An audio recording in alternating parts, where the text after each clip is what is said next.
Radhey Radhey.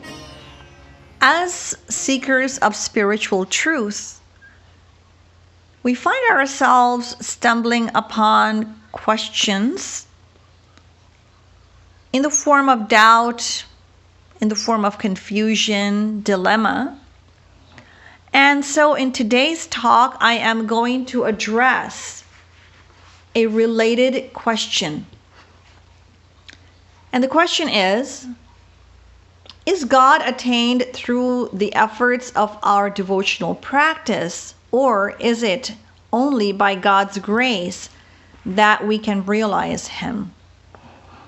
The Ramayana details the sequence for meeting God. Soi janai jehi dehu janai, janat tum hi hoi jai. Ram kripa binu sunu khagarai, jani na jai Ram prabhutai. Binu vishwas bhagati nahi, tehi binu dravahi na Ram. Ram kripa binu sapne hu, jivan lah vishram. The essence of these verses is, only through God's grace can one know Him and obtain His knowledge. Only after knowing God can one develop faith in Him. Complete faith then leads to the development of prem, or true love.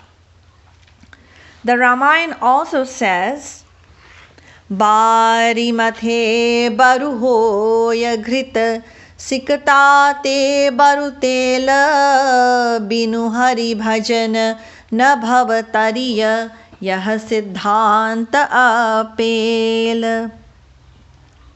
It may be possible to extract butter by churning water or extract oil from sand, but no one can cross the ocean of worldly existence without devotion to God.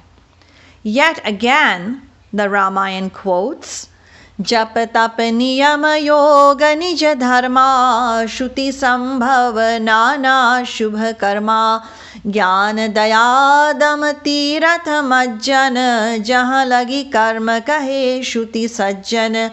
Agam nigam purana aneka, Padhe sune kar phal prabhu eka. Tav pad pankaj priti nirantar, Sab sadhan kar yah phal sundar. The Lord of Raghus, Sri Ram, cannot be found except through love. Even though one may practice yoga, austere penance, or cultivate spiritual wisdom or dispassion. Now the question arises, if God is attainable only through our devotional practice, then He is actually not granting us any favors. Why should we feel obliged when God realization is due to our own efforts? Why then is God causelessly merciful? If He is indeed causelessly merciful, why doesn't He just manifest Himself without us practicing devotion?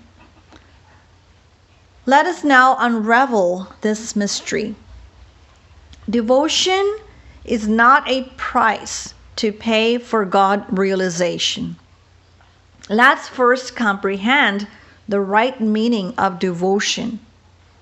Identify who ought to practice it, and finally understand the consequence of devotional practice.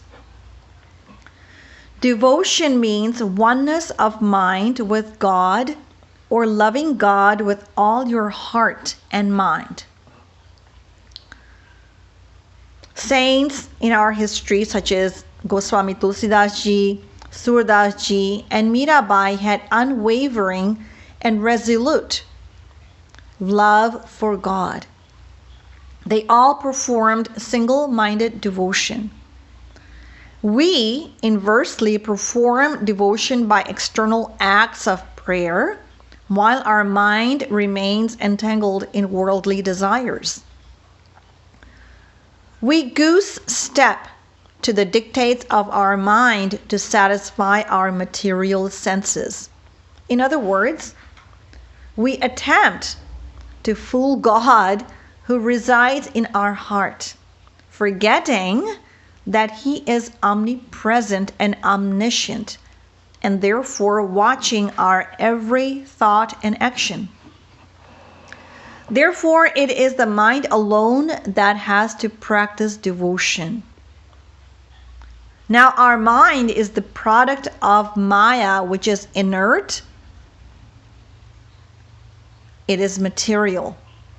Whatever the mind envisages or fathoms is within the realm of the material world, whereas God is divine. To receive or perceive divine power, we need a divine receptacle. So how can something material be the price for something divine? Let me repeat.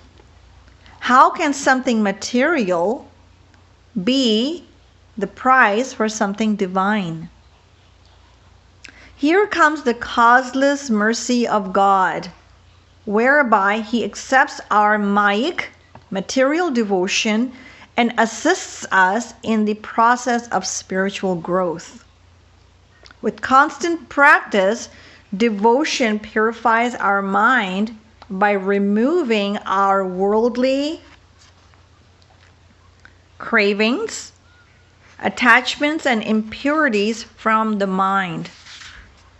Our mind will not be divinized by devotion, but purified. Only when the mind is completely purified does God shower His grace and bestow His divine power. Endowed with this power, we will now be able to meditate upon the true divine form of God. Thus, both are indispensable, devotion as well as God's grace. श्रीमत सद्गुरु सरकार की जय, श्रीमत युगल सरकार की जय, जय जय श्री राधे, जय जय श्री राधे, जय जय श्री राधे.